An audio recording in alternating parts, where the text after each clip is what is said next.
Nabi Yusuf dihantar ke dalam hidup wanita yang memfitnahnya. Nabi Musa dihantar ke rumah Fir'aun yang zalim.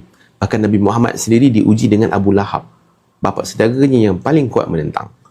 Okey, nampak tak? Nabi Yusuf berhadapan dengan wanita yang memfitnahnya. Sebelum tu dia ada adik-beradik yang sangat abusive.